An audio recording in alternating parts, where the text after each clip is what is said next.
मत करो, अन्यथा चैत्य मूर्धना पतनम भविष्यति, नहीं तो तुम्हारे मूर्धना यानी सिर का पतन हो जाएगा, तुम्हारा सिर फट जाएगा। एवं कथितेचा, इस प्रकार एवं कथितेचा ऐसा कहने पर याज्ञवल्क्य के गार्गी उपर राम, जैसे ही इतनी बात याज्ञवल्क्य ने कहा तो गार्गी चुप हो गई, शांत हो गई। अथ उद्दालकः याज्ञवल्क्येन सह वादं कर्तुम् आरभत। अब कोई एक दूसरे उद्दालक याज्ञवल्क्य के साथ संवाद करने के लिए तैयार हुए, वो भी वार्तालाप करने के लिए यानी शास्त्रार्थ करने के लिए तैयार हुए। परम विश्रुते ब्रह्मविद उद्दालके याज्ञवल्क्येन पराजिते, लेकिन ब्रह्मविद्य में ब्रह्मवेत्ता जो ये उद्दालक ऋषि थे, यह भी याज्ञवल्क्य से पराजित हुए। इन्होंने भी बहुत प्रश्न किया बच्चों याज्ञवल्क्य ऋषि से। अब उसका प्रश्न का उत्तर नहीं दिया है क्या हुआ, लेकिन ये हुआ कि एक और ऋषि ने इनसे शास्त्रार्थ किया और ऋषि याज्ञवल्क्य ने उद्दालक ऋषि को भी शास्त्रार्थ में पराजित किया। समझ गए होंगे इतनी बात। समेषां ब्राह्मणानाम एवं एव पराजयो भविष्यति थी। अब सभी जो भी सभा में उपस्थित जितने ब्राह्मण या ब्रह्मनिष्ठ जो ब्रह्मवेत्ता थे, उन्होंने भी अपना बारी बारी से प्रश्न किया, लेकिन वो सभी पराजित हुए। जब पराजित हुए तो मन्यमाना गार्गी याज्ञवल्क्यस्य सक्रोधोक्तया भीत्या पूर्वम उपरतापि ब्राह्मणान् अनुज्ञां प्राप्य पुनः प्रस्तुकामा अनुज्ञादानाय ब्राह्मणान् उवाच। मन्यमाना गार्गी याज्ञवल्क्यस्य सक्रोधोक्तया भीत्या पूर्वम उपरतापि ब्राह्मण अनुज्ञां प्राप्य। गार्गी ने देखा कि उनके बाद और भी जो ब्राह्मण विद्वान थे, ब्रह्मनिष्ठ जितने वेत्ता थे, सभी ने प्रश्न किया, सभी पराजित हो गए। और उसके पहले जब गार्गी ने देखा था कि उनके एक प्रश्न पे ऋषिवर याज्ञवल्क्य क्रोध से उनको एक उत्तर दिया था, वो चुप हो गई थी। पूर्वम उपरताप ब्राह्मण अनुज्ञां प्राप्य, तो जब चुप हो गई तो उसके बाद कुछ अन्य ब्राह्मण ब्रह्मवेत्ताओं ने प्रश्न किया, वो पराजित हुए। तो एक बार पुनः, कहने का मतलब एक बार पुनः गार्गी ने जितने सभा में उपस्थित ब्राह्मण विद्वानगण आए थे, जितने ब्रह्मनिष्ठ वेत्ता थे, उनसे उन्होंने एक बार आज्ञा प्राप्त किया। सभी से उन्होंने एक बार कहा कि मुझे आज्ञा दें, मुझे कुछ और प्रश्न पूछने हैं ऋषि याज्ञवल्क्य से। तो उन्होंने उन ब्राह्मण विद्वानों से अनुमति प्राप्त किया और कहा, हे ब्राह्मणा, हे विद्वान, हे ब्राह्मण, इमं याज्ञवल्क्यम अहम प्रश्नद्वयं पृच्छामि।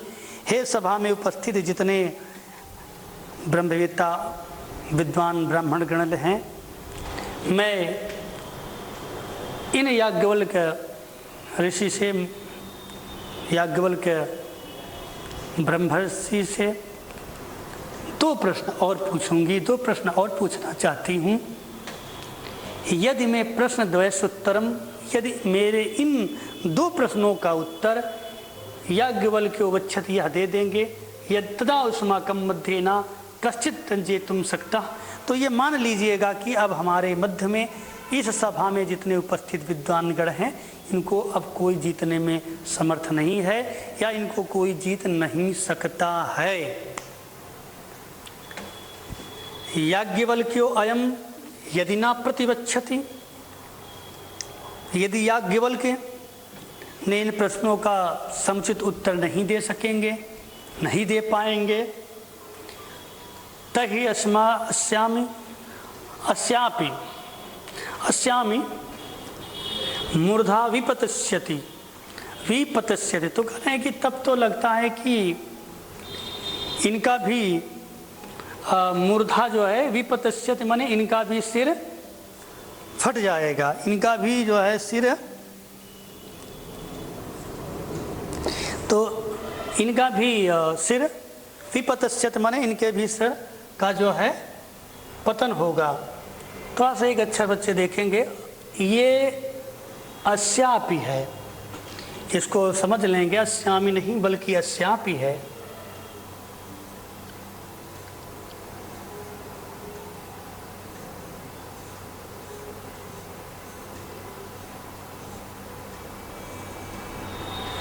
तो आप समझ लेंगे तही अस्यापि मूर्धा विपतस्यति, तो इनका भी कह रहे हैं कि सिर का जो है पतन हो जाएगा, इनके सिर का पतन होगा। यानी गार्गी ने जैसे कि अभी पहले प्रश्न की थी तो याज्ञवल्क्य ने कहा था कि हम नहीं, अब इससे आगे पूछोगे तो तुम्हारे सिर का पतन हो जाएगा। तो गार्गी ने पुनः अपने सभा में उपस्थित विद्वानों से पूछा, चूंकि वहाँ पर याज्ञवल्क्य ने कहा था कि तुम्हारा सिर फट जाएगा इसके बाद पूछोगी। यहाँ पर गार्गी जो चूंकि 2 प्रश्नों का ही उत्तर जानने के लिए सभा में उपस्थित सभी विद्वानों से अनुमति प्राप्त करती हैं और कहती हैं यदि इन प्रश्नों का उत्तर देते हैं तो इनसे बड़ा विद्वान इनको अब कोई जीतने में समर्थ नहीं है और ये गायों को ले जाने में सक्षम होंगे। हाँ, यदि मेरे प्रश्न का उत्तर ये नहीं देते हैं तो इनका भी मूर्धा सिर का जो है विपतस्यति पतन को प्राप्त करेगा। अथ ब्राह्मणानाम अनुमतिम लब्ध्वा, इस तरह अपने ब्राह्मण विद्वानों से अनुमति प्राप्त करके सा प्रथमम पृष्ठवती, उन्होंने पहले ही प्रश्न को पूछा। सा प्रथमम प्रश्नम पृष्ठवती, वह पहले ही प्रश्न को पूछती हैं। हे याज्ञवल्क्य, हे महर्षि याज्ञवल्क्य, ये फंट की वजह से है और इस तरह लिखा है, नहीं तो द्युलोका यद ऊर्ध्वम वस्तु जातम और पृथिव्याः च अधातनम यद वस्तु जातम अनयो अंतरालवर्तिम यत ये च इमे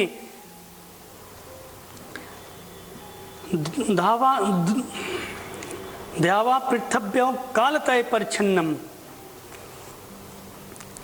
बच्चे देखेंगे इसमें थोड़ा सा एक शब्द जो है द्यावा पृथव्यो,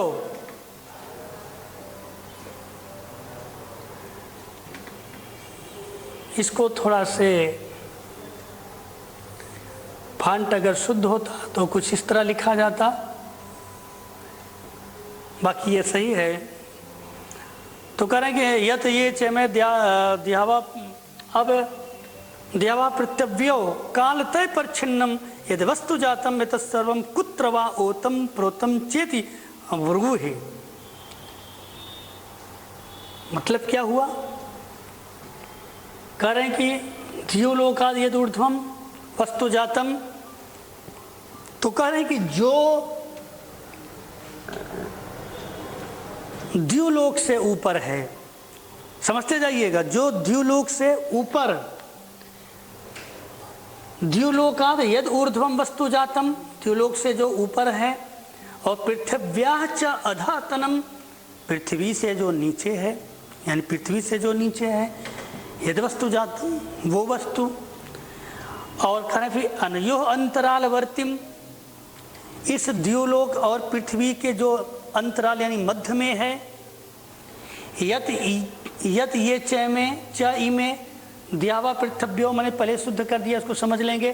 कह रहे हैं कि ये जो द्युलोक और पृथ्वी,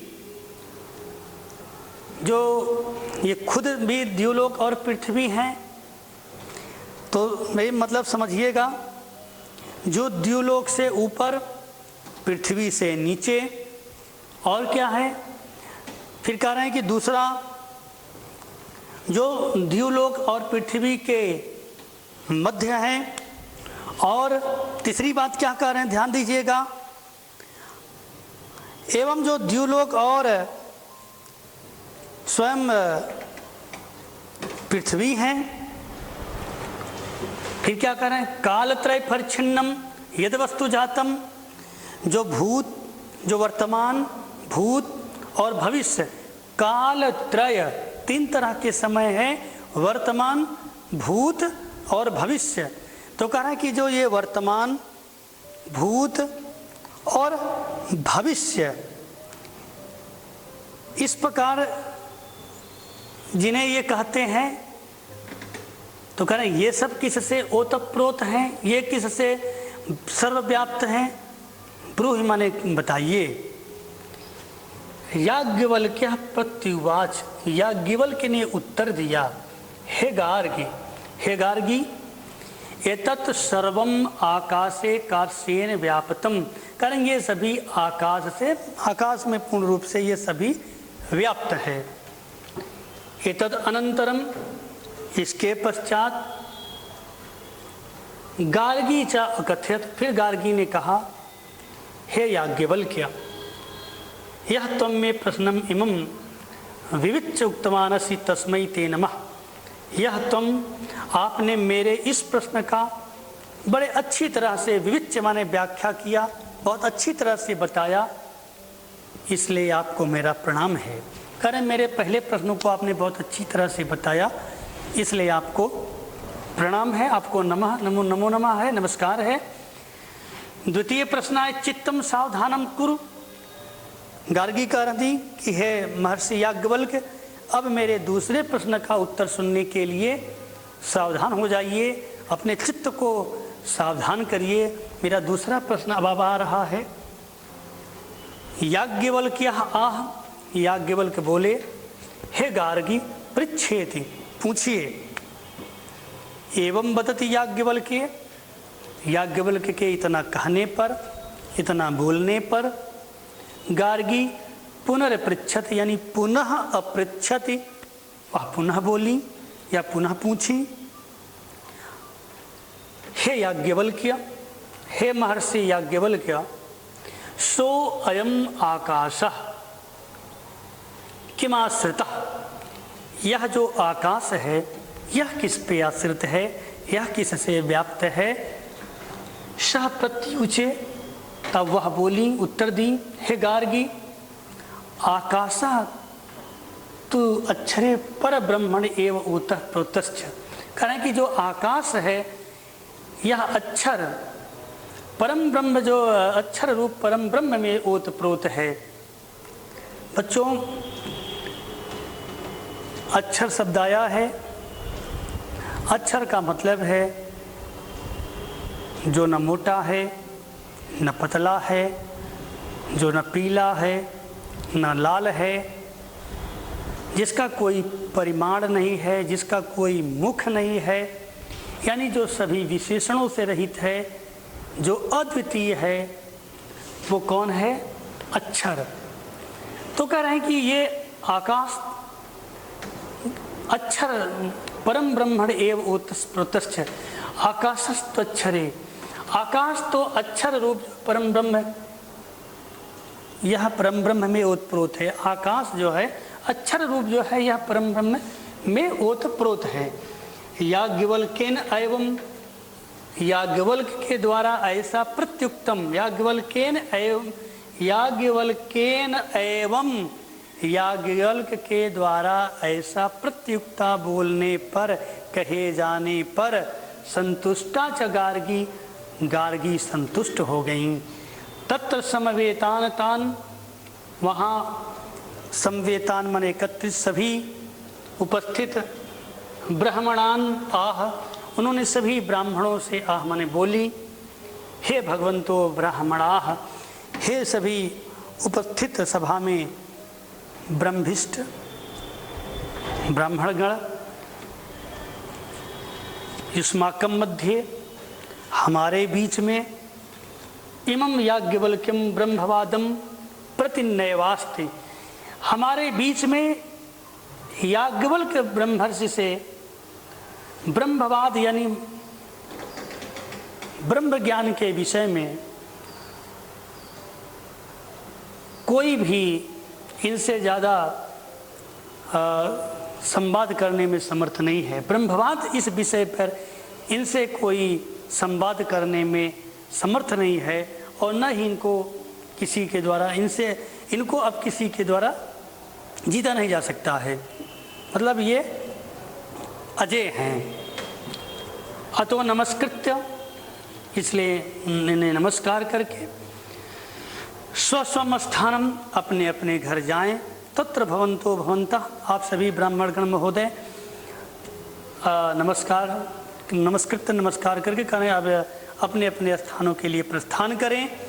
एवं उक्त्वा सा तूष्णीम बभू, इतना वह कह करके गार्गी चुप हो गईं।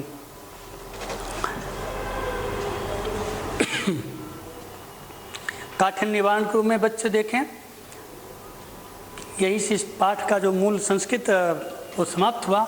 तो काठिन्य निवारण के रूप में देखें, होता ऋग्वेद के जो ज्ञाता होते हैं, जो पुरोहित होते हैं ऋग्वेद के, पराजेतुम उद्यताः, पराजित करने के लिए प्रयास किए। वाचक्नवी, वचकनु की पुत्री, ऋषि वचकनु की पुत्री थी गार्गी। पार्थिवम, जो पृथ्वी से उत्पन्न हो। अपसु माने जल। कार्सेन का मतलब है पूर्ण रूप से। निशम्य, सुन करके। अतिक्रम्य, अतिक्रमण करके। अतिक्रम्य,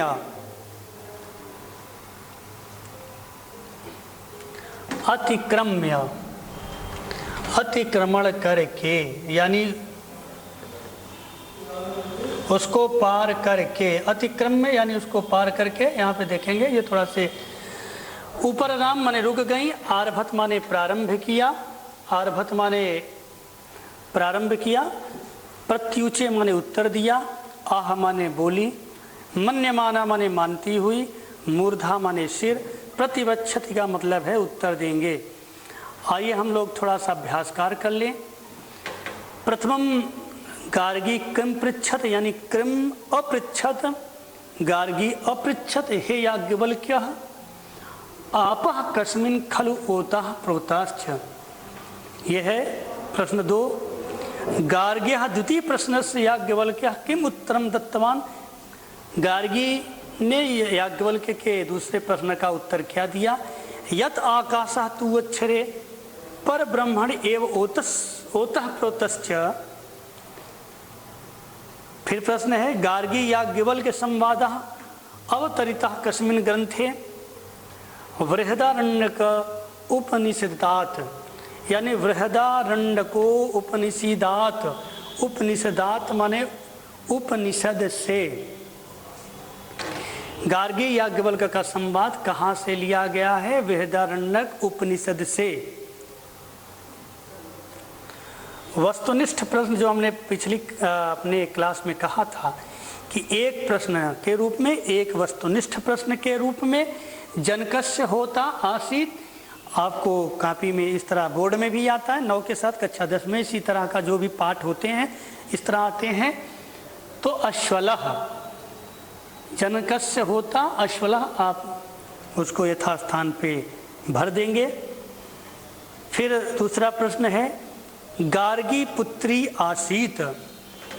लिखा है वचकनु मुनि की यह पुत्री थी, इसको आप देख लेंगे। तीसरा है गार्गी शास्त्रार्थम करोति। गार्गी का शास्त्रार्थ होता है, किसके साथ होता है। याज्ञवल्क्येन सह, तो इनका शास्त्रार्थ याज्ञवल्क्य के साथ होता है। फिर चौथा प्रश्न है जनकः आसीत मिथिलायाः नृपः। जनक मिथिला के राजा थे। बच्चे जब भी इस तरह का प्रश्न कॉपी में जब आपकी परीक्षा में पूछे जाएं तो सीधा आप प्रश्न का उत्तर देते समय ध्यान रखें कि केवल घा न लिखें।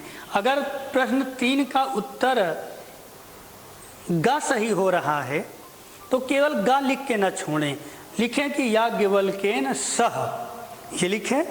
ये तो मैंने समझने के लिए आपको टिक किया है।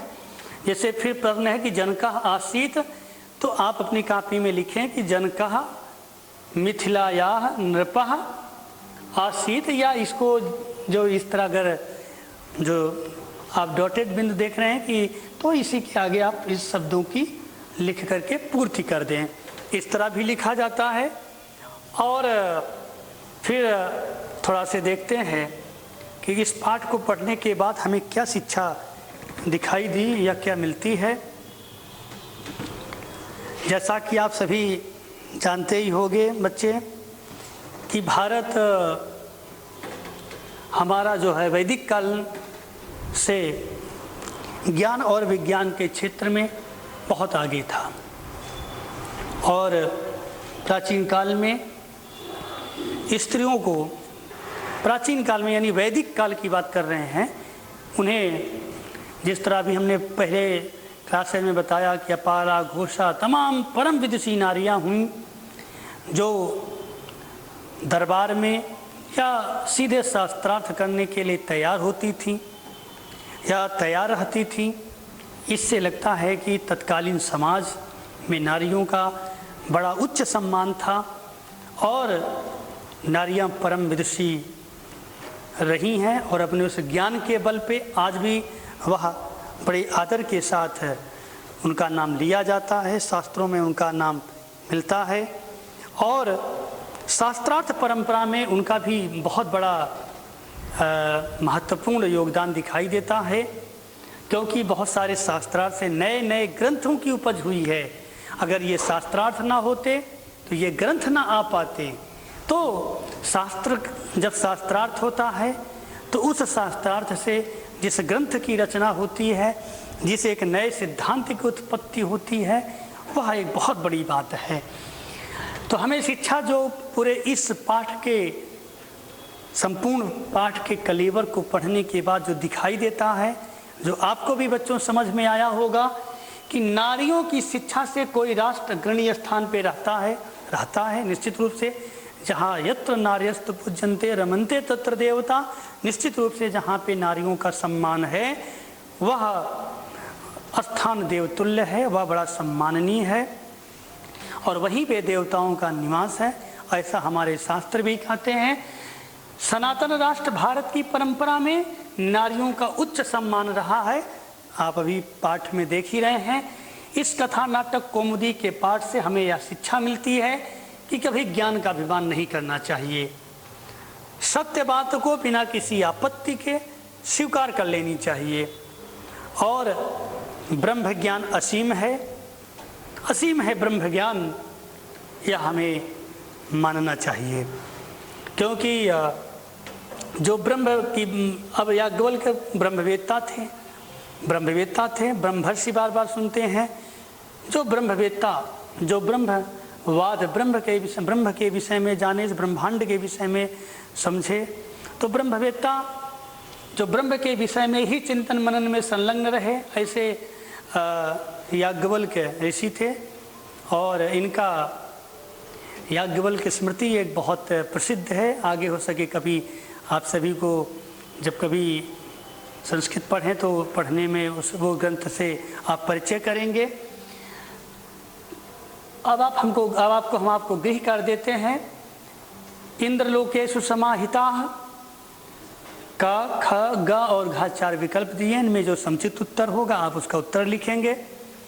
आदित्य लोकाः, ओतः, प्रोताश्च, जो सभी सही इसका उत्तर होगा, आप उसको इनमें सही विकल्प के रूप में लिखेंगे। इसके बाद बच्चों, मैंने जैसे कहा था कि एक पात्र का चरित्र आता है, गार्गी का चरित्र चित्रण हिंदी में आप लिखेंगे और हमने दे दिया है कि निम्नलिखित बिंदुओं के आधार पर अगर आप लिखें, शास्त्र ज्ञाता के रूप में, महान दार्शनिक के रूप में, संस्कारवान विदुषी, ज्ञान एवं धैर्य की प्रतिमूर्ति, अगर इन बिंदुओं पे आप इनके चरित्र को लिखते हैं तो और भी आप सोच के कोई 1-2 बिंदु बढ़ा सकते हैं तो आपका उत्तर बहुत अच्छा होगा। मैंने इस पाठ पे आधारित जितनी बातें थी आपको बताया, जो परीक्षा में आनी है या जो आते हैं उसको बताया। निश्चित रूप से आप सभी ने बच्चों इसको समझा होगा, समझेंगे, इसको और अच्छी तरह से घर पे पढ़ेंगे, गृह कार्य करेंगे और लाभान्वित होंगे। बहुत बहुत धन्यवाद।